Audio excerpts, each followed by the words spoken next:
Hi, it's Nick Astor with TriplePundit.com here at the 2013 edition of South by Southwest Eco. I'm here with Val Fishman. She is the VP of Corporate Partnerships at BEF.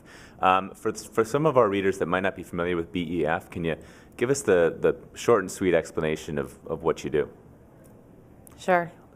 Thanks for having me here today. And BEF is an environmental nonprofit located in Portland, Oregon, but we work nationally and starting to work internationally a little bit. Work primarily with our corporate and foundation partners on providing solutions in the area of energy, carbon, and water. Okay, so those are four big areas. Three big areas: energy, carbon, and water. Water's been a particular theme here at the conference, and it's a growing theme, a resource that's increasingly stressed.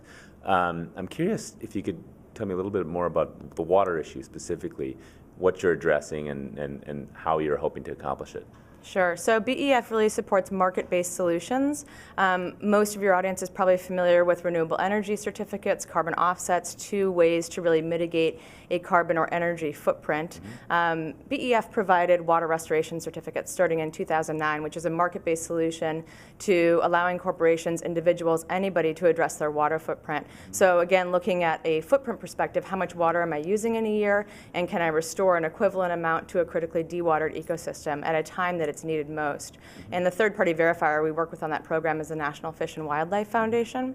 So currently we're working on a campaign called Change the Course, and it's changethecourse.us, designed to engage the public in understanding what their own water footprint is. Most of us think about brushing our teeth, turning on the shower, but really there's a lot more water used in making whatever you're wearing, whatever you're eating, and how you live your life. And so the campaign is really designed to educate the public how we use water, get them to pledge to conserve water and use it more effectively. And then we restore 1,000 gallons for everybody that takes that pledge on changethecourse.us to a critically dewatered ecosystem in the Colorado River Basin. It's all paid for by our partners like Coca-Cola, Silk Soy Milk, and the Walt Disney Company. Now, this particular example is the one you're calling Change the Course. Is that what it is? And we can visit changethecourse.us to learn a little bit more about that. Can you just tell me a little bit more about how that actually plays out? That sounded complicated.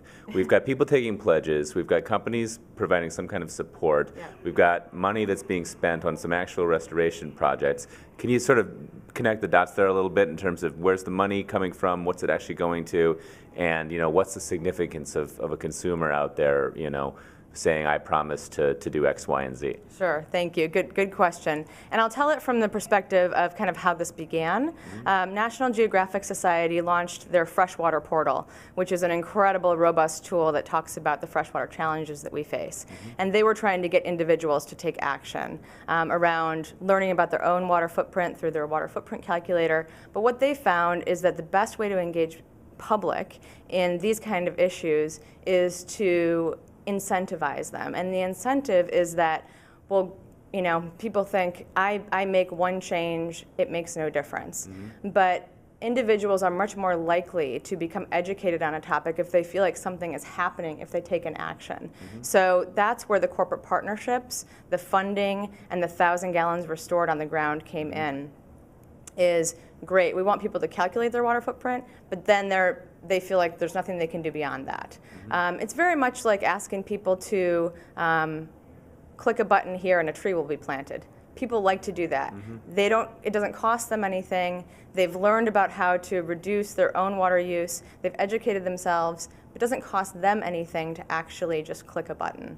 And so that's what we're providing, is when people learn about their own consumptive use, and click that button to pledge to conserve, they are actually activating what we're doing anyway. So we're just giving a public platform to that. So it really isn't very complicated. We are raising funds from companies that are looking to balance their water footprint anyway. And so now we're just focusing it on the most iconic critically dewatered ecosystem in the United States, which is the Colorado River. So it's something that people can relate to. So it does sound complicated on the back end. We're trying to make it simple for people. It's a little bit easier to understand if you go to the website too. Good. Well, that's something to check out. And finally, the actual restoration itself. Let's take the Colorado, for example. You talk about 1,000 gallons of restored water. What does that mean? Somebody comes down with some buckets and pours water in the river? What does that mean?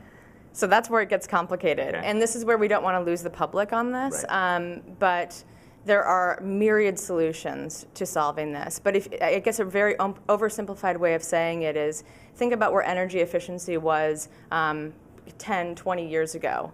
That's where water efficiency is. We're using water so unwisely, and there's so much low-hanging fruit in terms of getting us to be more efficient with it. So one way would be, the funding that we get from our corporate partners provides funding for irrigation infrastructure upgrades, right? That leaves more water in stream. So that's how the water gets restored. To the 1,000-gallon point, this is really a tactic to get people to take an action. We are actually restoring a lot more than 1,000 gallons per pledge. So for any company that is funding this campaign, I mean, we were going to be restoring billions of gallons of water because that is what is required. But that 1,000 gallons is just to get people to get their brain around what their action does on the ground. Makes sense. And last question, I guess, because now I'm going to go down a rabbit hole with this stuff. It's getting it's getting really interesting. The actual act of restoration, and does that mean basically cleaning the water? Because water footprints are funny things. It's not like carbon. It's not like you emit carbon or you don't. It's water doesn't go away. You might pollute it. You might put it somewhere it doesn't belong, or take it from somewhere where it does belong.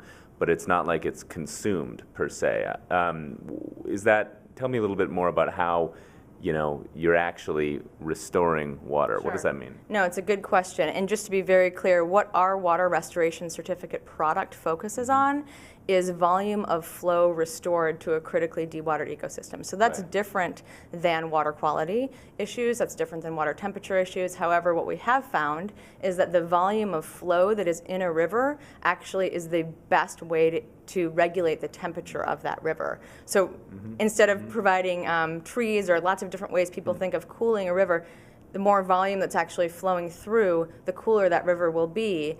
If water temperature is a major issue for wildlife habitat. Yeah. So that actually does affect the temperature, but that's not our primary focus. Our focus is flow. And so everything we focus on has to do with getting more flow in the river, and that has to do with providing efficiencies. Sometimes it has to do with leasing water rights. There are a lot of different techniques and mechanisms to get that water left in stream. That's what we're measuring, and that's what we're valuing and selling to a company that wants to balance their footprint. So how long before the Colorado River regularly reaches the Sea of Cortez? Regularly. I cannot answer that question. You'll probably hear some today about, actually if you come to our water panel at 3:15, you'll hear a gentleman named Carlos who will be talking about a release of water that is planned in 2014 for what is called a pulse flow. A pulse flow just means it's like a flood flow that will be happening in 2014 that we're actually planning for. What you're talking about is a base flow, to have that flow continually reach the sea. There are tons of organizations working on this, so the intention is for that to happen again on a consistent basis. The exciting thing that I will tell you is that it's totally possible in the next 5 to 10 years. So it's very exciting for this generation to have an environmental issue that we could actually wrap our brains around and see success, because I think so much of what we hear is doom and gloom, and to actually be able to see that happen, I think will be extremely rewarding for the community. So, good news, Val. Thanks a lot for your time. Yeah, thank you. Thanks.